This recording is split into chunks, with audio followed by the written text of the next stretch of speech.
Hello, all YouTube and Weird Cave members. This is my another review. But this time it's from another one of my good games, and it's Star Trek Legacy, which I quite enjoyed to play. So first of all, I'll introduce you to the game. It's based on the Star Trek universe. It's made by Bethesda Softwares and Mad Dog, which is two good companies. The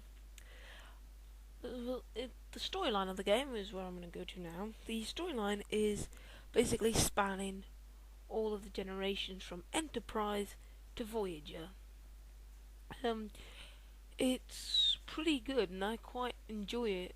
The storyline, the missions are good. It introduces some of the Star Trek universe, but it doesn't go too much in depth. As soon as you think you're going in depth into the storyline, bam, you're into the next era. And they don't twine very well, they don't intertwine very well. But it's got a good storyline, you play as either Captain Archer or on board the Enterprise with James Tiberius Kirk or Jean-Luc Picard. It's good, I think. It's really, really fun. I really do enjoy the game. And the storyline is good for each era, and it's quite good, but I don't think it's as good as it could have been. They could have spanned it a bit more. Like, it would have been fun if you had all the people coming through from a wormhole to one point in time. But apart from that, it's a really good game. So I'd give the storyline a 6 out of 10. And the reason for that is because, like I said, it just doesn't intertwine.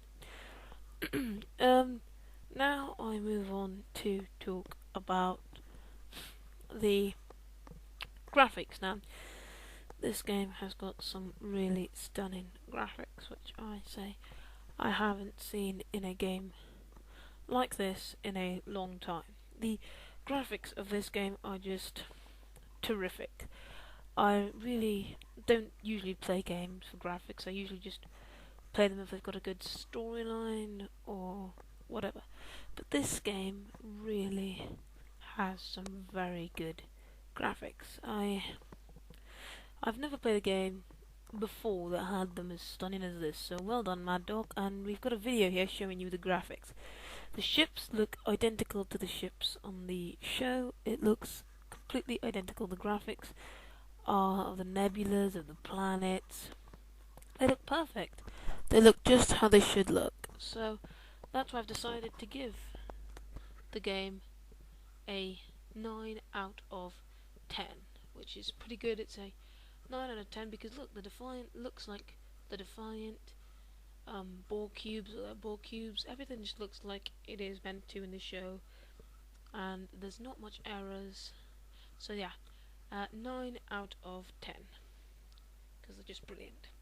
The next thing I'm going to move on to talk about is something that I also found a bit tedious in this game is the gameplay.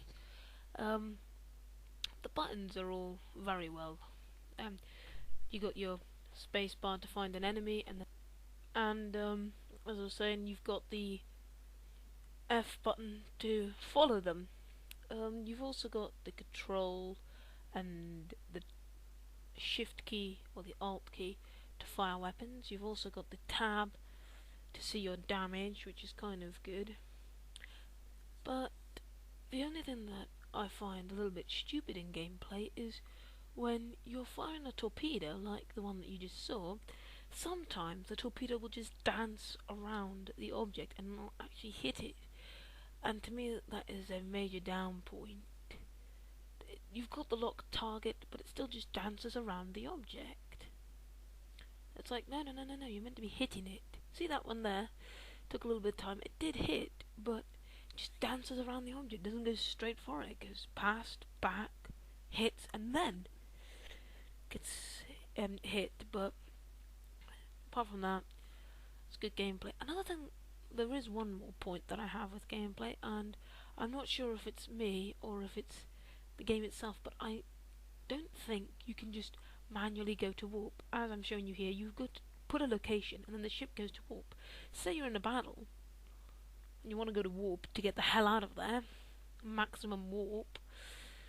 Well, you can't just go, oh come on, Lieutenant Paris, put the pedal to the metal. No, you gotta let go. Right, map, open the map, right click on the location you want to warp to. That, to me, annoys me. So that's the only really small point I have with gameplay.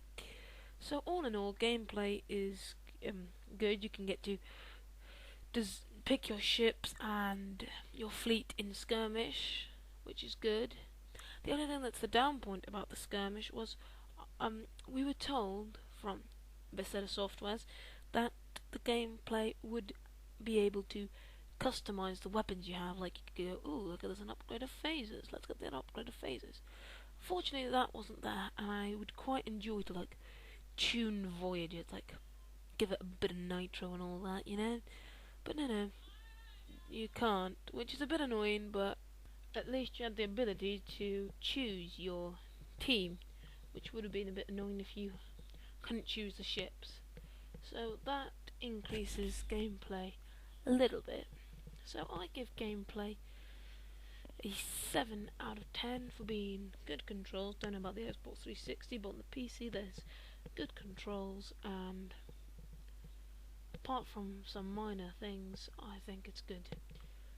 Okay then, so now I move on to the music in this game. And I was sad to find that not a single song from the actual Star Trek universe was on this game. I was like, what the hell?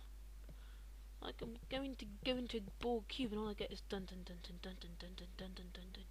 Oh, it would have been good if you had some best of both worlds.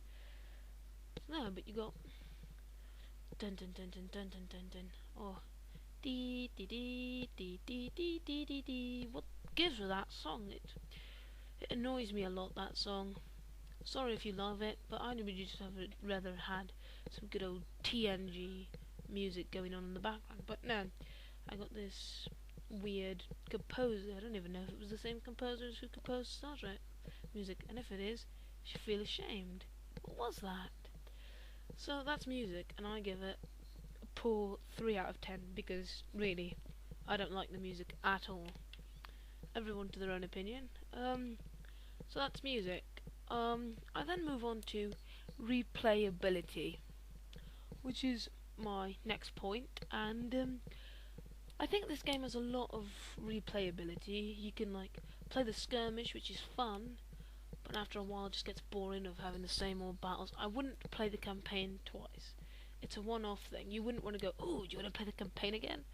No, it's something that you wouldn't want to play more than once. I think I played the campaign once. I think I got bored by the end of the campaign because it was just always the same thing. You're going to find a ship. Oh, the ship's crashed on a planet. Oh god, you got ambushed. Didn't see that one coming. So yeah, I give the gameplay, well, you've got the multiplayer, which I think I don't use that often because my internet connection is crap, but I think with the multiplayer and the skirmish, it gives game replayability.